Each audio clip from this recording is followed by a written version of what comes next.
VY thoughts ఛానల్లోకి శ్రోతలందరికీ స్వాగతం. ఇవాల్టి మన ఛానల్లోని కథ దొంగని దొంగే పట్టాలి. ఈ కథను రాసిన వారు సిహెచ్ మధుసూదనరావు. ఇక కథలోకి వెళ్దాం. అనగనగా ఒక గురువుగారు. ఆయన ఏలేశ్వరం అనే గ్రామంలో గురుకులం స్థాపించి విద్య చెబుతూ ఉండేవాడు. గురువుగారు గొప్ప పండితుడని, శాస్త్రంలో నిధి అని దేశమంతటా కీర్తి మోగిపోయింది. ఆ ఖ్యాతి విని నలుమూలల నుంచి అనేక మంది విద్యార్థులు చదువుకోవటానికని ఆయన వద్దకు వచ్చేశారు. ఇలానే ఒకసారి దూర ప్రాంతం నుంచి ఒక పిల్లవాడు ఉపాధ్యాయుల వారి వద్దకు వచ్చాడు. ఆ పిల్లవాడిని చూసి చూడటంతోనే గురువుగారికి చాలా ముచ్చటేసింది.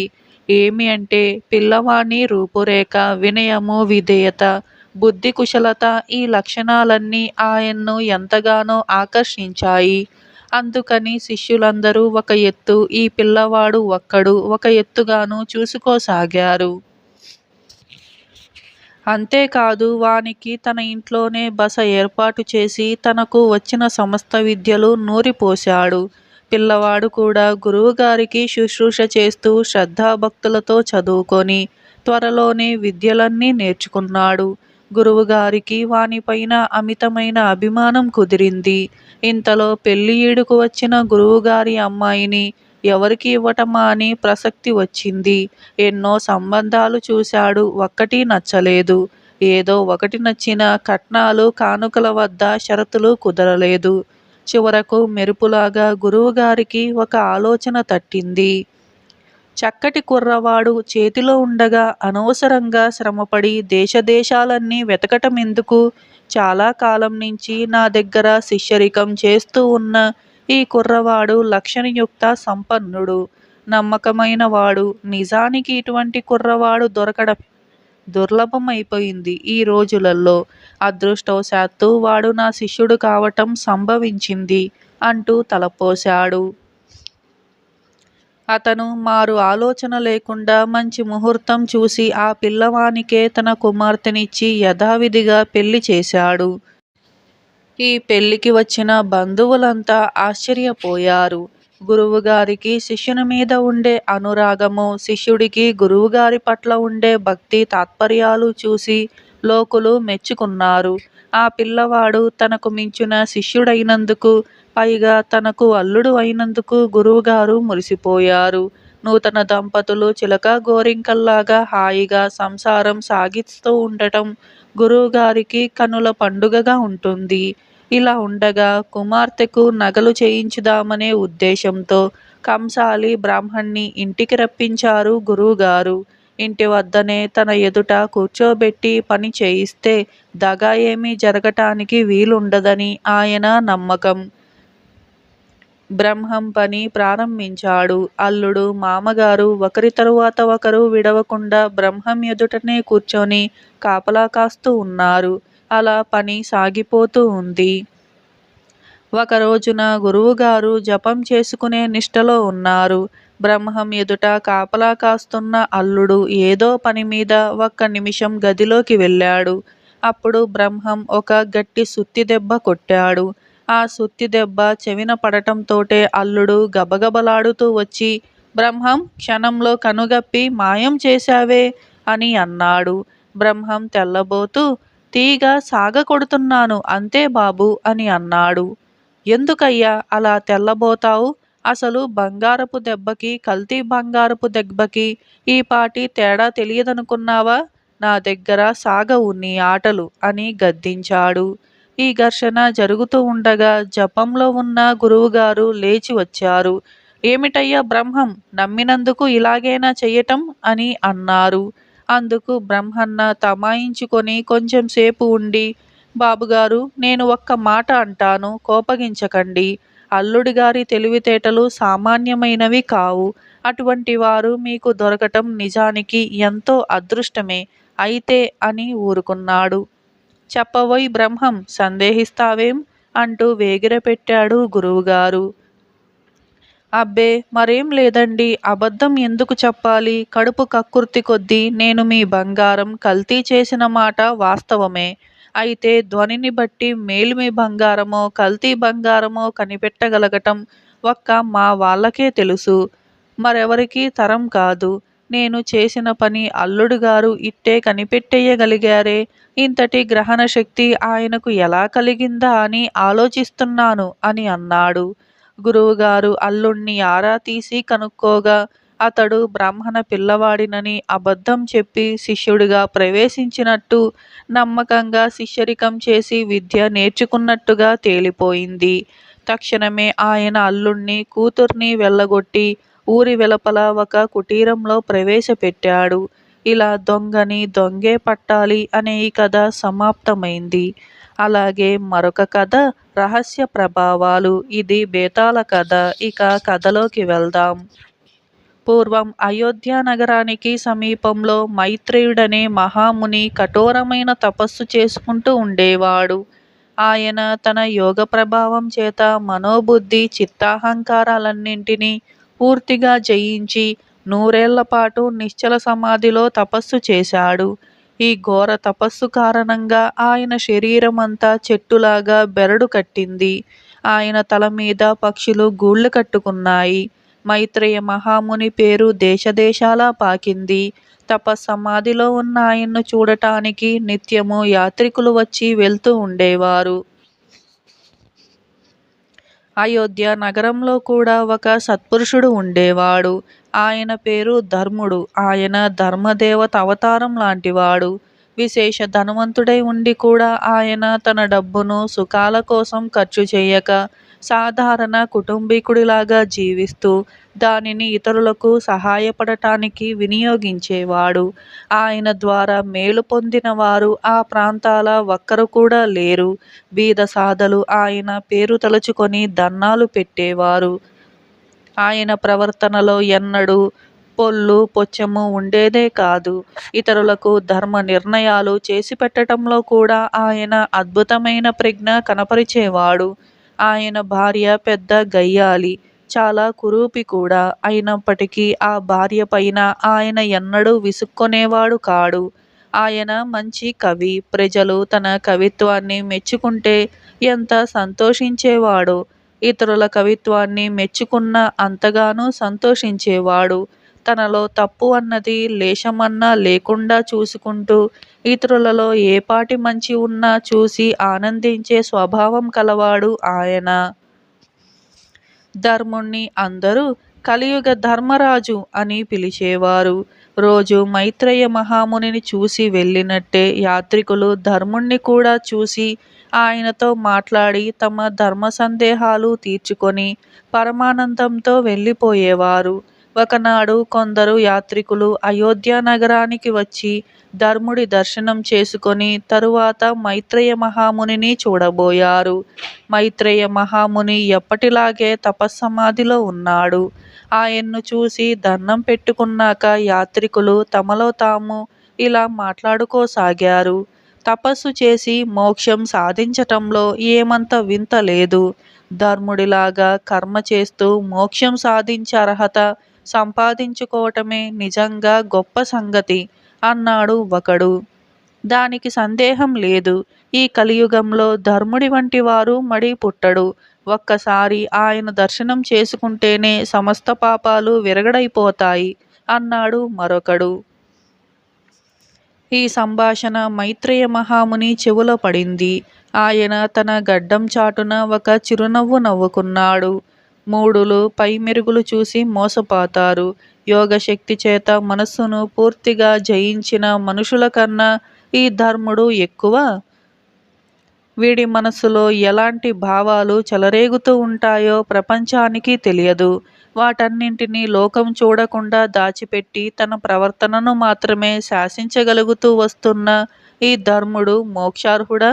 నా తపశ్శక్తి చేత రేపు ఉదయం లగాయతు వీడి మనసులో ఎప్పటికప్పుడు తల ఎత్తే భావాలను బట్టబయలు చేస్తాను అని మహాముని నిర్ణయించుకున్నాడు.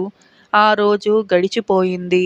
మర్నాడు తెల్లవారుతూనే ధర్ముడు నిద్రలేచాడు. సూర్యోదయం దాకా నిద్రపోయే అలవాటు ఆయనకు ఏనాడూ లేదు. ఆయన భార్య మటుకు జాము పొద్దెక్కే లేచేది. నిద్రలేస్తూనే ధర్ముడు తన భార్యకేసి చూసి విసుక్కున్నాడు. ఇది రోజు గొడ్డులాగా పడుకొని జాము పొద్దెక్కిన దాకా నిద్రపోతుంది. ఇంతకంటే ఈ మేడ మీది నుంచి పడి చచ్చినా బాగుండును అని అనుకున్నాడు. తన మనస్సులో ఇలా అనుకున్నట్టు కూడా ధర్ముడికి స్పష్టంగా తెలియదు. కానీ ఇంతలోనే ఆయన భార్య ఎవరో తట్టి లేపినట్టుగా లేచి పరిగెత్తుకుంటూ వెళ్ళి మేడ మీది నుంచి కిందికి ఉరికింది. ధర్ముడు ఆదుర్దాగా కిందికి వెళ్ళి చూసేసరికే ఆమెకు ప్రాణం పోయి ఉంది. ధర్ముడి మనసు విచారంతో కుంగిపోయింది. తన భార్య ఆ విధంగా ఆత్మహత్య చేసుకోవటానికి కారణం ఏమిటో ఆయనకు తెలియలేదు. ఆయన శవవాహకులను పిలుచుకురావటానికి వీధిలోకి అడుగు పెట్టాడు. వెంటనే అలవాటు ప్రకారం అనేక మంది బిచ్చగాళ్ళు అయ్యా బాబు ధర్మం అంటూ ఆయన చుట్టూ ఈగల్లాగా ముసిరారు. ఈ బిచ్చగాళ్ళు పడి చావ, ఎంత ఇచ్చినా వీళ్ళ దరిద్రం తీరదు అని ధర్ముడు తన మనస్సులో అనుకున్నాడు. మరుక్షణమే బిచ్చగాళ్ళంతా ఎక్కడి వాళ్ళక్కడ విరుచుకు పడిపోయి ప్రాణాలు వదిలారు. ఇది చూసి ధర్ముడికి కంగారెత్తిపోయింది. తెల్లవారి లేచి ఆయన 2 విడ్డూరాలు చూశాడు. రెండింటికి కూడా తగిన కారణం కనిపించలేదు. తాను ధర్మం చేసే లోపల ఈ బిచ్చగాళ్ళంతా చనిపోయారే అన్న చింత ఆయన్ను చాలా బాధించింది. అలా మరికొంత దూరం వెళ్ళేసరికి ఆయనకు ధాన్యపు బళ్ళు, గడ్డి బళ్ళు ఎదురుగా వచ్చాయి. కానీ దాటిపోయిన దాకా ఆయన ముందుకు సాగలేకపోయాడు. ఇంతలోనే ఆ బళ్ళన్నీ ఇరుసులు విరిగి పడిపోయాయి. వాటిని లాగే ఎడ్లు ఎవరో కత్తులతో కోసినట్టుగా అయిపోయి చచ్చి పడిపోయాయి. ఈసారి ధర్ముడికి తన మనసులో తల ఎత్తిన భావమే ప్రత్యక్షంగా జరిగిందని తెలిసిపోయింది. తన భార్య చావుకు, బిచ్చగాళ్ళ చావుకు కూడా తానే కారకుడై ఉండాలని ఆయనకు అనుమానం కలిగి చాలా కుంగిపోయాడు. ఆయన ఎంత నిగ్రహించుకున్నా మనసు వశం తప్పి ఏదో ఆలోచన తలెత్తటము, అది వెంటనే జరిగిపోవటము తటస్థించింది. ధర్ముడు సాయంకాలం లోపల భార్యకు ఉత్తరక్రియలు చేశాడు. మనశ్శాంతి కోసం ఆయన ఆ సాయంకాలం రాజుగారి సభకు వెళ్ళాడు. అక్కడ ఆ రోజు కావ్యపఠనం జరుగుతూ ఉందని ధర్ముడికి తెలుసు. నిండు సభలో ఒక కవి తాను కొత్తగా రచించిన కావ్యం చదువుతూ ఉన్నాడు. సభ నిండా కవులు, పండితులు కిక్కిరిసి ఉన్నారు. ధర్ముడు కూడా ఒక మూల చోటు చేసుకొని కూర్చున్నాడు. కావ్యం చాలా రసవత్తరంగా ఉంది. కవి చదివే ప్రతి శ్లోకానికి సభికులు ఆహా ఓహో అని అంటూ ఉన్నారు.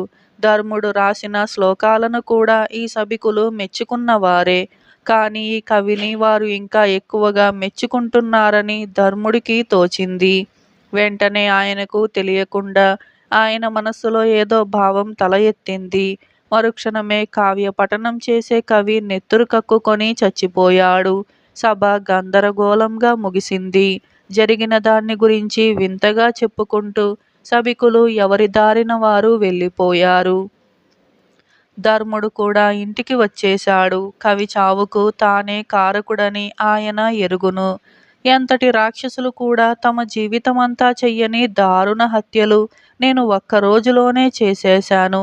నా జన్మ నిరర్ధకం అనుకొని ధర్ముడు తన్ను తాను కత్తితో పొడుచుకొని ఆత్మహత్య చేసుకున్నాడు. ధర్ముడు ప్రాణం వదిలిన క్షణంలోనే అక్కడ మైత్రేయ మహాముని కూడా సిద్ధి పొందాడు. ఇద్దరి కోసము దేవత విమానాలు వచ్చి వారిని తీసుకుపోయాయి. దేవలోకంలో ఇంద్రుడు ఇద్దరికీ ఘనంగానే స్వాగతమిచ్చాడు. కానీ ధర్ముడి పట్ల కొంచెం ఎక్కువ ఆదరం చూపుతూ మహాత్మా మీ రాక చేత మా స్వర్గం పావనమైంది. మీరు నా ఆతిథ్యం స్వీకరించాక మోక్షానికి పంపిస్తాను అని అన్నాడు. మైత్రేయ మహాముని ఆశ్చర్యంతో ఏమిటి దేవేంద్ర, నాతో పాటు ఈ ధర్ముడు కూడా మోక్షానికి వస్తున్నాడా అని అడిగాడు. అవును మహాముని, మోక్షానికి మీరెంత అర్హులో ఆయన అంతే అర్హుడు అని దేవేంద్రుడు సమాధానమిచ్చాడు. బేతాళుడు ఈ కథ చెప్పి రాజా, మైత్రేయ మహామునికి ధర్ముడికి గల తేడా మీకు అర్థమైంది కదా. ఇద్దరు మోక్షానికి అర్హులేనటంలో దేవేంద్రుడు పక్షపాతం కనపరచలేదా? మనోబుద్ధి చిత్తాహంకారాలను నిగ్రహించి కఠోర తపస్సు చేసిన మైత్రేయ మహామునికి తన మనస్సు మీద ఎట్టి నిగ్రహము లేని ధర్ముడికి పోలిక ఏమిటి? ఈ ప్రశ్నలకు సమాధానం తెలిసి కూడా చెప్పకపోయావో నీ తల పగిలిపోతుంది అని అన్నాడు. దేవేంద్రుడు పక్షపాతం ఏమీ చూపలేదు. నిజానికి మైత్రేయ మహాముని ధర్ముడు కూడా సమంగా మోక్షార్హులే. ధర్ముడు సామాన్య మానవుడు, సాటి మానవులకు ఆదర్శప్రాయుడు. ఆయన మైత్రేయుడిలాగా తన సహజ స్వభావాన్ని తపస్సు ద్వారా నిర్మూలించుకోలేదు.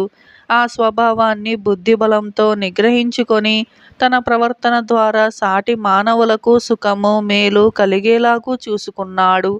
చిట్ట చివరలో ఆయన స్వభావం వల్ల ఇతరులకు కీడు కలిగిందంటే అది మైత్రేయ మహాముని తప ప్రభావం కానీ ధర్ముడి స్వభావ ప్రభావం ఎంతమాత్రమూ కాదు. ప్రపంచంలో అందరూ ధర్ముడి లాంటి వారే అయితే మానవ జాతి మానవ జీవితము అభివృద్ధిలోకి వస్తాయి. అలా కాక ప్రపంచమంతా మైత్రేయ మహాముని లాంటి వారే అయితే ప్రపంచం ఏనాడో అంతరించిపోయేది. ఎందుకంటే ఆయన మానవ స్వభావాన్నే నిర్మూలించాడు. మైత్రేయ మహాముని కర్మకు అతీతుడై మోక్షం సంపాదించుకుంటే ధర్ముడు కర్మ ద్వారా మోక్షాన్ని సాధించాడు అన్నాడు విక్రమార్కుడు. రాజుకు ఈ విధంగా మౌనభంగం కలగగానే బేతాళుడు శవంతో సహా మాయమై తిరిగి చెట్టెక్కాడు. ఇలా రహస్య ప్రభావాలు అనే ఈ కథ సమాప్తమైంది. ముసుగు మనిషి. కొండాపురం కొమరయ్యకు కొత్తగా పెళ్ళయింది. భార్య భానుమతిని బాడుగ బండిలో కాపురానికి తీసుకువస్తూ దారిలో ఒక ఏరును సమీపించగానే బండిని ఆపమని కిందికి దిగాడు. ఆ సమీపంలో ఒక పాతకాలపు పెంకుటిల్లు ఉన్నది. ఇంటి చుట్టూ ఉన్న కూరగాయల తోటలో తిరుగుతూ కోసిన కాయలను ఒక బుట్టలో వేస్తూ ఉన్నారు ఇద్దరు మరుగుజ్జు దంపతులు. వాళ్ళని చూసి కొమరయ్య తనలో తాను నవ్వుకుంటూ బండి ఎక్కడం చూసి భానుమతి, పాపం ఆ మరుగుజ్జుల్ని చూసి నవ్వుతున్నారా అని అడిగింది. 4 నెలల క్రితం జరిగిన ఒక సంగతి గుర్తుకు వచ్చి అలా నవ్వాను. అదేమిటో చెప్పమన్నావా అని అడిగాడు కొమరయ్య. చెప్పండి, ప్రయాణంలో కాలక్షేపంగా ఉంటుంది అన్నది భానుమతి. కొమరయ్య చెప్పడం ప్రారంభించాడు. 4 నెలల క్రితం అతడు ఇదే దారిన వస్తూ ఉండగా ఏటికి ఉధృతంగా వరద వచ్చింది. బండివాడు మాట్లాడుకున్న దాంట్లో సగం బాడుగ డబ్బు తీసుకొని వెళ్ళిపోయాడు. ఆ సరికి చీకటి పడి వర్షం కూడా ఆరంభమైంది. కొమరయ్య దాపుల కనిపించిన పెంకుటింటికి వెళ్ళి తలుపు తట్టాడు. ఒక మరుగుజ్జు స్త్రీ తలుపు తీసి, ఎవరు బాబు, ఏం కావాలి అని అడిగింది. ఏరు పొంగడంతో ఇక్కడ చిక్కుబడ్డాను. ఈ రాత్రికి మీ ఇంట్లో కాస్త తలదాచుకొనిస్తారా అని అడిగాడు కొమరయ్య. దానికేం భాగ్యం బాబు అంటూ పక్క గదిలోంచి బయటికి వచ్చాడు ఆ ఇంటి యజమాని. అతడే మరుగుజ్జు. కొంత పొద్దుపోయాక మరుగుజ్జు దంపతులు బలవంతం చేసిన మీదట కొమరయ్య వాళ్లతో పాటు భోజనం చేశాడు. మాటల మధ్యలో మరుగుజ్జు భార్య, మా తమ్ముడు తమ్మిరాజు సాయంత్రానికల్లా వస్తానని అన్నాడు. ఇంత పొద్దుపోయినా రాలేదు, ఎందువల్లో అంటూ కొన్ని రొట్టెలు కూర ఒక పాత్రలో పెట్టి వంటింట్లో దాచింది. ముందు గదిలో కొమరయ్యకు మంచం వేసి లోపలి గదిలో పడుకున్నారు మరుగుజ్జు దంపతులు. కొంతసేపటికి అతడికి నిద్ర పడుతూ ఉండగా వీధి తలుపు చప్పుడైంది. ఎవరు అంటూ లేచి కూర్చున్నాడు కొమరయ్య. నేను తమ్మిరాజుని అన్నాడు తలుపు తట్టిన మనిషి. కొమరయ్య వెళ్ళి తలుపు తీస్తూనే అదిరిపడ్డాడు. ఎదురుగా తలతలా మెరుస్తూ ఉన్న కత్తితో ఒక ముసుగు దొంగ. ఇంతలో ఎవరు, మా తమ్ముడు గాని వచ్చాడా అంటూ అక్కడికి వచ్చిన మరుగుజ్జు భార్య ముసుగు దొంగను చూస్తూనే కెవ్వుమని అన్నది. ముసుగు దొంగ చప్పున కత్తిని మరుగుజ్జు భార్య కంఠంకేసి గురిచేసి తన మీదికి దూకబోతున్న కొమరయ్యతో, నువ్వు అడుగు ముందుకు వేశావో ఈ పొట్టిదాని పీక తెగిపోతుంది, జాగ్రత్త అన్నాడు కర్కశంగా. తరువాత ఆమెను అడ్డుపెట్టుకొని దొంగ మరుగుజ్జు భర్త ద్వారా పెట్టెలోని నగలు డబ్బు మూట కట్టించాడు. కొమరయ్య చేతి ఉంగరంతో పాటు జేబులోని డబ్బు కూడా తీసుకొని దొంగ వీధి తలుపు బయటి నుంచి గడియపెట్టి పారిపోయాడు. మరుగుజ్జు దంపతుల నగలు డబ్బు పోవటం చూసి కొమరయ్య మనసు విలవిలలాడిపోయింది. తను తొందరపడి తలుపు తెరిచి ఉండకపోతే మరుగుజ్జు దంపతులకు ఇంత ధన నష్టం జరిగి ఉండేది కాదు. కొమరయ్య మరుగుజ్జు దంపతులకు క్షమాపణ చెప్పుకోబోతుంటే మరుగుజ్జు భర్త అడ్డుపడి, నీకు చేతులెత్తి మొక్కాలి బాబు, దొంగ కత్తితో నా భార్యను బెదిరిస్తూ ఉండగా నువ్వు తొందరపడి వాడి మీదకి పోయి ఉంటే వాడు నా భార్యను చంపేసి ఉండేవాడు అన్నాడు అమరయ్య చేతులు పట్టుకొని. మర్నాడు తెల్లవారుతూనే కొమరయ్య ఇంటికి వచ్చేశాడు. కానీ అతడికి మనశ్శాంతి లేకుండా పోయింది. అతడు తల్లికి జరిగిందంతా చెప్పాడు. ఆమె చాలా బాధపడి, నీ కారణంగానే ఆ మరుగుజ్జు దంపతులకు ధన నష్టం జరిగిన మాట నిజం, 1000 రూపాయలు తీసుకుపోయి వాళ్ళకిచ్చిరా అంటూ కొమరయ్యకు డబ్బిచ్చింది. ఆ డబ్బు తీసుకొని సంతోషంగా బయలుదేరాడు కొమరయ్య. ఏటిలో వరద పూర్తిగా తగ్గిపోవడంతో అతడు చీకటి పడుతూ ఉండగా పడవలో ఏరు దాటి అవతలి ఒడ్డుకు చేరాడు. అయితే అతడు మరుగుజ్జు దంపతుల ఇంటిని సమీపిస్తూనే ఆశ్చర్యపోయాడు. ఇంటి బయట ఆనాటి ముసుగు దొంగ తచ్చాడుతూ ఉన్నాడు. ఒక చెట్టు చాటు నుంచి కొమరయ్య వాణ్ణి గమనించసాగాడు. ఇంతలో పెరటి వైపు నుంచి మరుగుజ్జు భార్య బయటికి వచ్చింది. మళ్ళీ దొంగ ఆమెకు ఏ ఆపద తలపెడతాడో అని కొమరయ్య చప్పున ముందుకు వెళ్ళబోతూ ఉంటే అంతలో ఆమె దొంగను సమీపించి రహస్యంగా ఏదో మాట్లాడి ఇంట్లోకి వెళ్ళింది. దీనితో కొమరయ్యకు అంతా అర్థమైంది. ముసుగు దొంగ మరుగుజ్జు దంపతుల మనిషే. ముగ్గురూ కలిసి తెలివిగా నాటకమాడి అమాయకులైన బాటసారులను దోచుకుంటున్నారన్న మాట. కొమరయ్య క్షణం ఆలస్యం చేయకుండా తలుపు తడుతున్న ముసుగు మనిషిని సమీపించి పిడికిలితో వాడి మెడ మీద బలంగా కొట్టాడు. వాడు కిక్కురుమనకుండా కింద పడిపోగానే వాడి ముసుగు తీసుకొని కత్తిని చేతిలో పట్టుకొని తలుపు తడుతూ, తలుపు తెరవండి తమ్మిరాజును అని అన్నాడు. విలువైన దుస్తులు ధరించిన ఒక 60 ఏళ్ల బక్కపలచని మనిషి తలుపు తెరుస్తూనే, తమ్మిరాజువా, మీ అక్కయ్య నీకోసం ఎదురు చూస్తుంది అంటూ కొమరయ్యను చూసి గజగజలాడుతూ గోడవారగా కుప్పకూలిపోయాడు. అతడు ఆ రాత్రికి ఆ ఇంట తలదాచుకోవడానికి వచ్చిన పెద్ద మనిషి. ఇదేమీ తెలియని మరుగుజ్జు భార్య పక్క గదిలో నుంచి బయటికి వస్తూ, మా తమ్ముడు తమ్మిరాజు వచ్చాడా అని కొమరయ్యను చూసి కెవ్వుమని అరిచింది. కొమరయ్య కత్తిని ఆమె మెడ మీద ఆనించి, ఏది సమయానికి మీ ఆయన ఇంట్లో ఉన్నట్టు లేడే అంటూ మరుగుజ్జు భార్య చేత ఇంట్లో ఉన్న డబ్బు నగలు మూట కట్టించాడు. తరువాత ఆమెను గదిలోకి పంపి బయట గొల్లెం పెట్టాడు. ఆ తరువాత అతడు తీరికగా కూర్చొని మరుగుజ్జు దంపతులకు ఒక లేఖ రాశాడు. మీ బుద్ధులు మీ రూపాలకు తగ్గట్టుగానే ఉన్నవి. లోకంలో దొంగతనం అంత హేయమైన వృత్తి మరొకటి లేదు. ఒంటి మీద పచ్చ బొట్టైనా చెరపగలం, కానీ ఒకసారి దొంగ అన్న ముద్ర పడితే చెరపటం అసాధ్యం. మోసంతో బాటసారులను దోపిడీ చేస్తున్నందుకు మిమ్మల్ని రక్షక భటులకు పట్టించవచ్చు, కానీ మీ రూపాలు చూస్తే మీపై కోపం రావటం లేదు. మీకు ఒక అవకాశం ఇస్తున్నాను. మీ ఇంటి చుట్టూ ఉన్న ఖాళీ స్థలంలో నడుము వంచి కష్టపడితే ఎన్నో రకాల కూరగాయలు పండించవచ్చు. ఆలోచించుకోండి. మీ ఇంట్లో దొరికిన దొంగ సొత్తును ఈ అనాథాశ్రమానికైనా విరాళంగా ఇస్తాను. ఈ లేఖ రాసి ఇంకా గోడవారగా మూర్ఛలో ఉన్న బక్కవాడి జేబులో పెట్టి కొమరయ్య తన ఊరు తిరిగి వచ్చాడు. ఇదంతా కొమరయ్య భార్యకు చెప్పి, ఇప్పుడు ఆ మరుగుజ్జు దంపతుల ఇంటి చుట్టూ ఉన్న కూరగాయ పాదులు, పూల మొక్కలు చూస్తే వాళ్ళు దొంగ బుద్ధులకు స్వస్తి పలికి గౌరవంగా జీవిస్తున్నారని తెలుస్తుంది. అందుకే నేను తృప్తిగా నవ్వుకుంటున్నాను అని అన్నాడు. మీరు తెలివైన వాళ్లే కాక చాలా సాహసవంతులండి. ఈసారి ఎప్పుడైనా ఇటు వచ్చినప్పుడు ఆ మరుగుజ్జు దంపతులను పలకరించి అభినందిద్దాం అన్నది భానుమతి సంతోషంగా. ఈ విధంగా ముసుగు మనిషి అనే ఈ కథ సమాప్తమైంది. కథ మాటకు మాట. పూర్వం ఒకప్పుడు తంజావూరు రాజ్యాన్ని రఘునాథరాయలు పాలిస్తూ ఉండేవారు. ఆయనకు సంగీతం అంటే మహాప్రీతి. అందుచేత ఎక్కడెక్కడి సంగీత విద్వాంసుల్ని రప్పించి గానసభలు చేయించి గొప్ప గొప్ప బహుమానాలతో సత్కరించటమే కాక వాళ్ళందరితోనూ, మీరు నా ఆస్థానంలో విద్వాంసులుగా ఇక్కడే ఉండిపోండి, మడులు మాన్యాలు అగ్రహారాలు ఇస్తాను అని చెప్పేవాడు. అలాగే వారు అక్కడే ఆస్థాన విద్వాంసులుగా స్థిరపడిపోతూ వచ్చారు. ఆస్థానంలోని అందరూ గొప్ప విద్వాంసులే అయినా అందరిలోకి మొదట చెప్పవలసిన గాయకురాలు కామాక్షి. కామాక్షి కంఠం ఎత్తితే ఏడిచే పిల్లలు ఊరుకుంటారు. మేసే పశువులు మేత మానేసి నిలబడిపోతాయి. పుట్టల్లో ఉన్న పాములు చక్కా వచ్చి పడగలెత్తి నాట్యం చేస్తాయి. కామాక్షి పాట అంత గొప్ప పాట. అటువంటి విద్వాంసురాలు తన ఆస్థానంలో ఉండటం రఘునాథరాయులకు చాలా గర్వంగా ఉండేది. ఆయన ఆమెకు మధురవాణి అని, వసంత కోకిల అని బిరుదులెన్నో ఇచ్చాడు. కానుకలు, మాన్యాలు మాట లెక్కే లేదు. కామాక్షి గొప్ప గాయకురాలే కానీ అందగత్తె మాత్రం కాదు. అందం లేకపోవటమే కాదు, కురూపి అని చెప్పాలి. అయితేనేం ఆవిడ సంగీతం వినటానికి వచ్చిన వాళ్ళు గానమాధుర్యంలో పరవశలైపోవటమే కాక ఆవిడ అందం ఊసి ఎత్తేవాళ్లే కాదు. ఇలా ఉండగా ఒకసారి రాయలవారి మిత్రుడైన హైదరాబాదు నవాబు సపరివారంగా చూడవస్తున్నట్టు కబురు వచ్చింది. రాయలవారు బ్రహ్మానందభరితులైపోయారు. అపురూపములైన వినోదాలను ఏర్పాటు చేశారు. నగరము, రాజ్యసభ అద్భుతంగా అలంకరించబడ్డాయి. నవాబు నగరముఖానికి వేంచేసేటంతలో రాయలవారు సపరివారంగా ఎదురు వెళ్ళి స్వాగతం ఇచ్చి తీసుకొని వచ్చారు. ఈ సందర్భంలో జరిగిన పాట కచేరీలో కామాక్షి మహాజోరుగా పాడేసింది.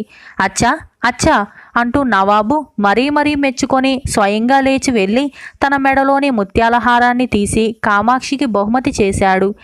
నవాబు గారికి ఎడమకాలు కొంచెం సొట్ట కావటం చేత ఆయన సభలో కుంటుతూ నడవవలసి వచ్చింది.